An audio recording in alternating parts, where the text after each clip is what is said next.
ink-a-dink, ink-a-dink, ink-a-dink, ink-a-dink, ink-a-dink, ink-a-dink, ink-a-dink, ink-a-dink, ink-a-dink. Wow.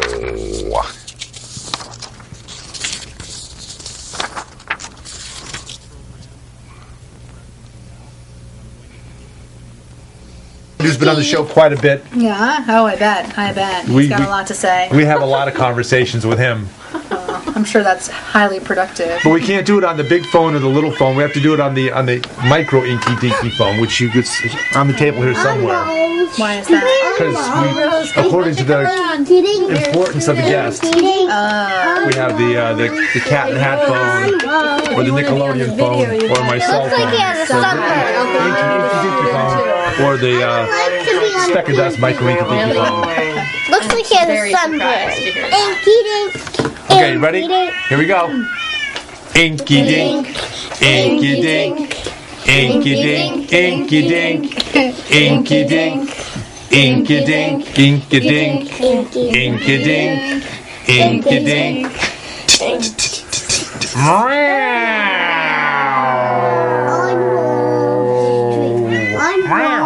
Okay, that'll do it. We don't get to sing our wonderful chorus on Wall Street with the rest? Oh, you want to sing that too? Okay. We could just sing the chorus.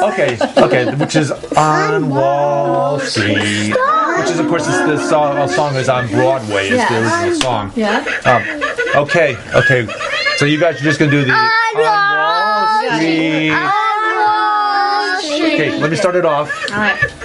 They say they'd rob your grandma blind. On Wall Street. On Wall Street. Fritter away her Medicare. On Wall Street. On Wall Street. And Pharma Oil and their pet fox.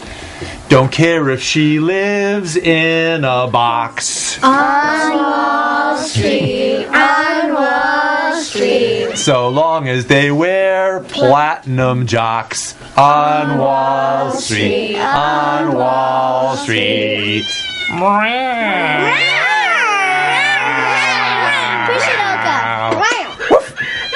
Who let the dog? Okay. You can click it off. Okay, so there's Oswald Cobblepot. For those of you that can really see well. Blessed Sunday morning. Welcome to Basil BuddhaCat Presents. And that's how you say that in cat. Okay. You just want to do the rest of the show in cat? I mean, we could, we have a story about, and a story about, and a story about, and a story about. So we got it all covered. We got we still got the mouse running around inside his little,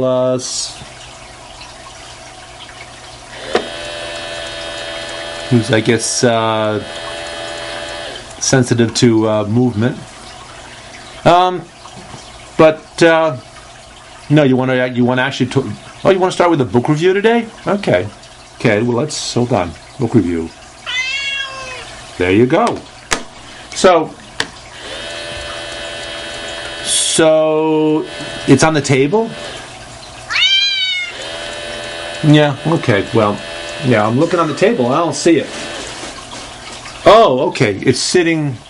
It's hidden underneath the micro inky dinky phone, the one that we talk to less than important guests. It's the phone we've been using to talk to Donald Trump on a pretty regular basis, and but we kicked him off the show Friday night. We said no more. We said all fun and games is over, and we need to move on to some reasonable topics of discussion. So we covered the candidacy of Senator Bernie Sanders, and the reason why Basil wanted to do that, because okay, he said that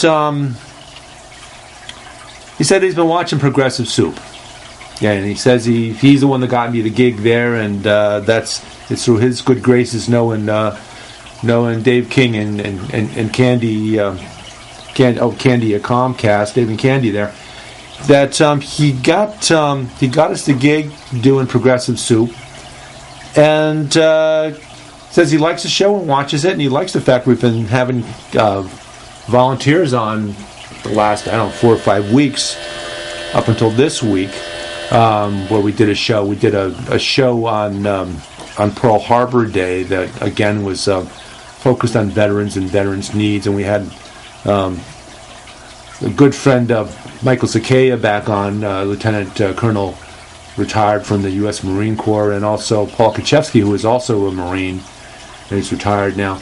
That's an attorney for service people that are having trouble getting compensated from the VA and have trouble wending their way through the murky waters of any federal bureaucracy. But it would be the same thing if it were, working with trying to get something through a company, because they've got their bureaucracies too. Folks do things at a pace which is designed to best preserve their jobs, and that's it. But so yeah, it's hidden. I'm going to slide off the micro inky dinky phone, and you want to do a book review, and wait a second. Yeah, okay. I've got a magnifying glass here, so I know what it is. It's the big book of Kim Davis's morality. And for those of you who've forgotten who Kim Davis was a registrar in Alabama, and she did the marriage licenses. She took care of marriage licenses in her jurisdiction, and she refused to accept the Supreme Court ruling that under equal protection that gay people have the right to enter into the bonds of holy matrimony, or legally get married. It's not holy matrimony unless you get married in a church, but they have the right to form a bond with another human being that happens to be of the same sex as they are. And so she refused to. She hid under her desk for a while and refused to let any of her underlings take care of any marriage licenses, and then did whatever she could do to block it, and said that she wasn't required to do that because it was against it prevented her from practicing what she sees as her religion. She claims it's Christianity, but those of us who understand Christianity a little bit better than she does know that she couldn't be much further from the truth of it all. So she, I don't know what she's doing now. I don't think she gave up her job. I think she decided she enjoyed getting paid, but she'd do her gall dangdest to do the job as poorly as she could and prevent people as well as she could from getting their marriage license through her office, and she wrote a book. She sat down and the forward. I'm thumbing through the pages. The forward for her book acknowledges a similar book written by former governor of Alabama George Clayton Wallace, and apparently he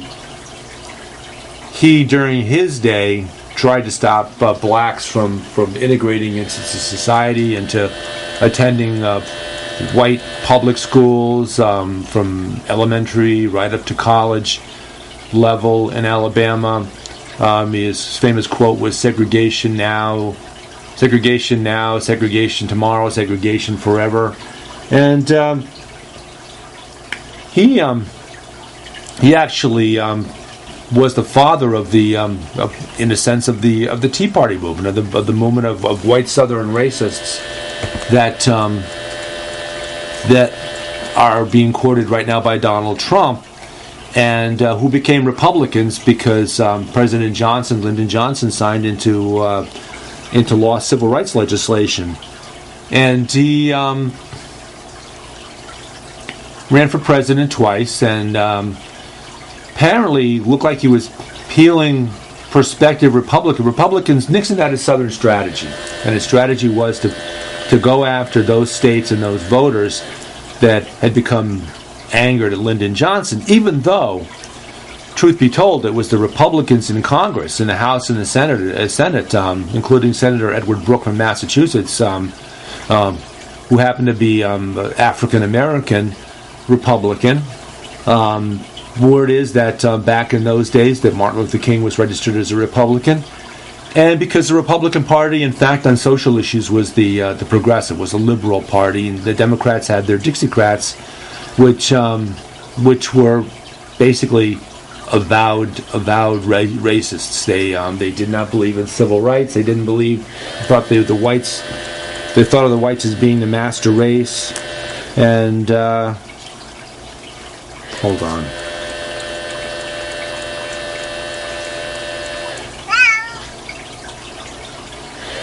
Yeah, I could quote you on that, but that's going to be like about 5 minutes long. Could you make it a little shorter?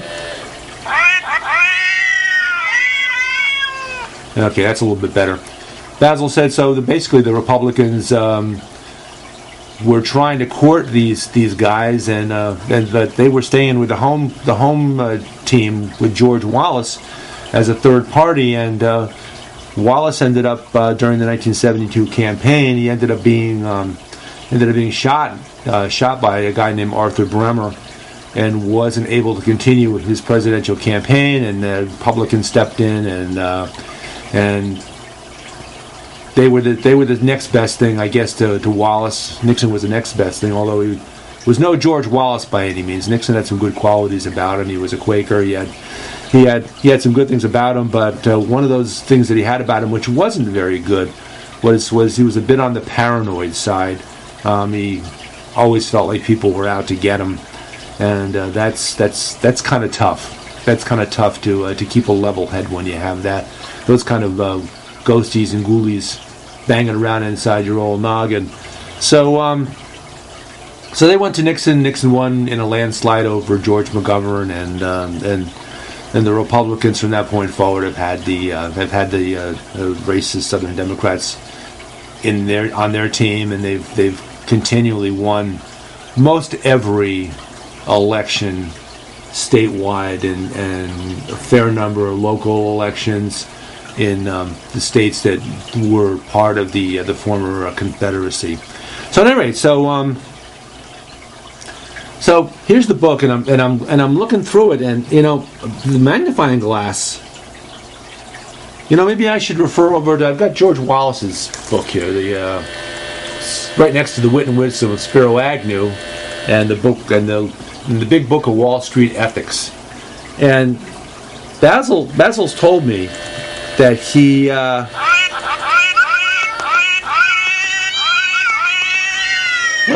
Besides that, he told me that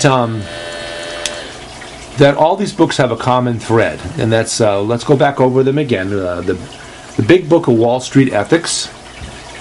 We have the Wit and Wisdom of Spiro Agnew. We have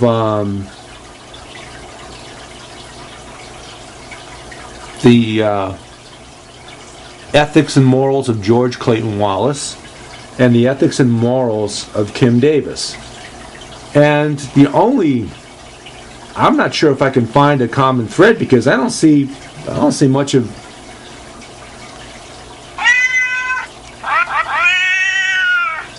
Basil says that's actually the common thread. You can't find anything. You don't see anything on the pages, because in fact the pages are all blank. And she's selling this book and making money off of that?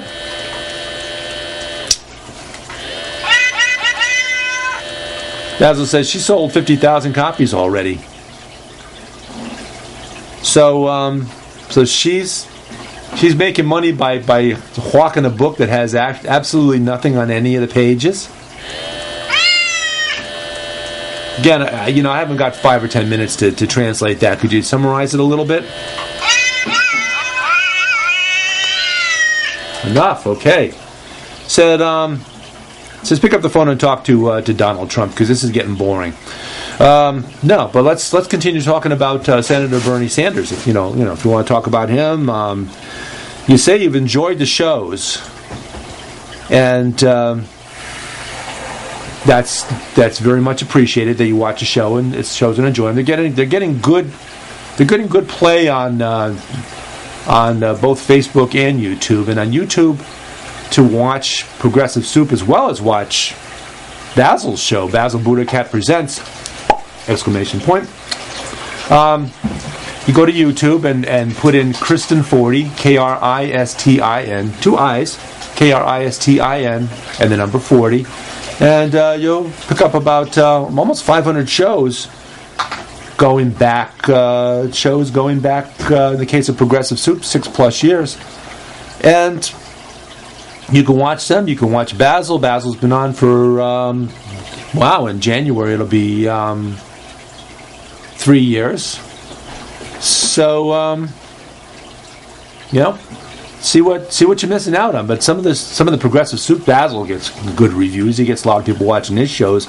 A lot of his folks that watch Basil's show are folks from. We get comments in the middle of the night, early morning hours, that show up, and that's a reflection of the fact that Basil's got a lot of friends whose names I can't pronounce. They're in Chinese characters. They like his show. They speak English, and we don't speak Chinese. Obviously, either Mandarin or the whatever the other one is. Oh, I got to head out to a little Christmas get together in a few minutes, and Nosh there. But I'm sure I'll have some room for that when I get home. You're going out? Yeah. Where? Up to the summit up on up top of the hill. I'll heat it up for myself. You have some yourself, and I'll have some when I get home, because I know that what they're going to have to nosh on is not going to be nothing special. Well, I'm not going to eat the whole thing up. Basil said. He said, enough talking about you and Kristen. This is my show. Okay. Shut up, cat. Who feeds you? It's true. I don't know. He's getting a little thin. At least from the side, he is. Yeah, but head on, man. He's working out. He is. He's a big puffball, as is Walter Forrest Cat. But the other guy that we have, Oswald Cobblepot, he's Mr. Sleek. He's the old muscles and short hair. Although there's a lot of layers of that short hair, but he's and this is sort of like what Oswald looks like, except there's no white spot at the end of the tail like Oswald has. So call him Ozzy, but it's Oswald Cobblepot. We named him that because he looks like the Penguin from the Batman movies. No, because he looks like an emperor penguin. He's about the size. Looks like a penguin. Yeah, he's the size of a penguin. Looks like a penguin. I call him patrol car too, because he's the black and white. He looks like a cop car, a police car, police officers, and he's nice and easy going, like most police officers, and that are out there doing their job and doing a good job. Clumsy like us. He's clumsy like his mom and his dad. So like his dad and his mom. Like his dad and his mom. Okay. Okay, hold on.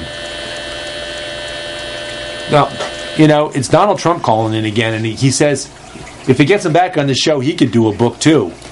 He could put out a book with blank pages too. That's that's easy enough to do. I think you've already got one out there. Okay, yeah. Sorry. I know. I should know when I get a call on the Inky Dinky phone. Yeah, I know. When we get a call on the Inky Dinky phone, we should probably surmise that it's Donald Trump, and we just not even answer. We should just not even answer. So, yeah, let it go to voicemail. Actually, hold on. We've got 3,872 voicemails. Okay, so there you go. So we're not always answering. So Did you want to talk more about, you've had a lot of good things. You got the floor. Say something, and I'll try to translate as much as we got time. Okay. Basil says he's been watching the shows with Bernie Sanders supporters on. He likes the shows. He likes the people. He thinks they're good-hearted, kind people. They're tough. They're tough on all the things that we should be tough on as Americans. They're tough on terrorism. They're tough on all the things that we should be tough on.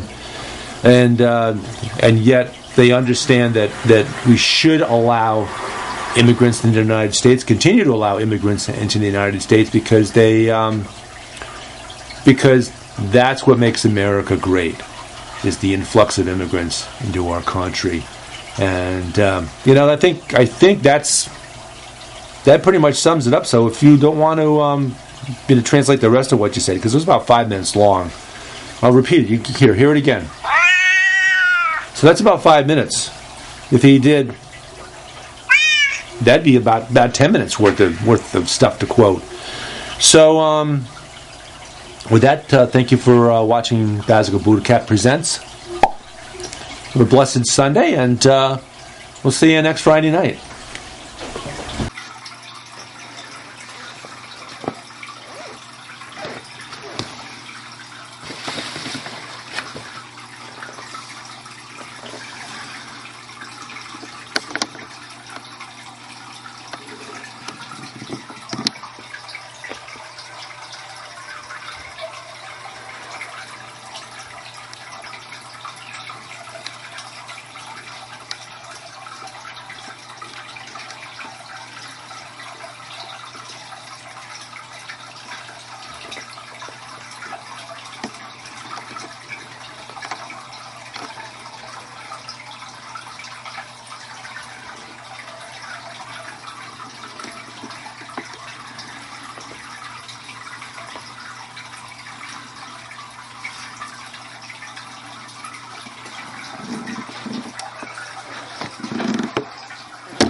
who's been on the show quite a bit. Yeah. Oh, I bet.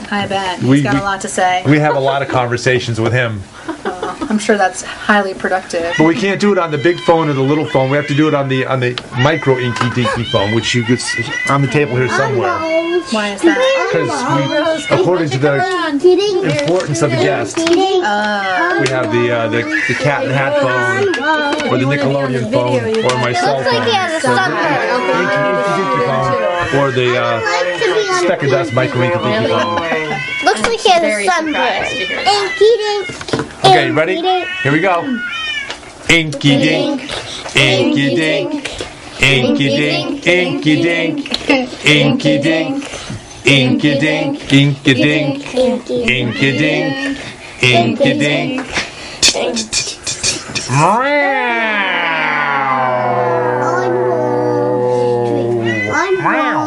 Okay, that'll do it. We don't get to sing our wonderful chorus on Wall Street with the rest? Oh, you want to sing that too? Okay. We could just sing the chorus. Okay, which is on Wall Street. Which is, of course, the song is on Broadway. It's the original song. Yeah. Okay. So you guys are just going to do the on Wall Street. Okay, let me start it off. All right. They say they'd rob your grandma blind. They rob you on Wall Street. On Wall Street. Fritter away her Medicare. On Wall Street. On Wall Street. And Pharma Oil and their pet fox. Don't care if she lives in a box. On Wall Street. On Wall Street. So long as they wear platinum jocks. On Wall Street. On Wall Street.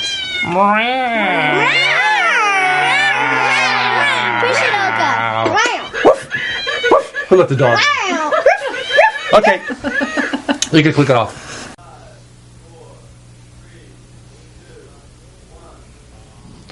They say they'd rob your grandma blind on Wall Street, on Wall Street. Fritter her away her Medicare on Wall Street. And Pharma Oil and their pet fox don't care if she lives in a box. So long as they wear platinum jocks on Wall Street, on Wall Street. Meow.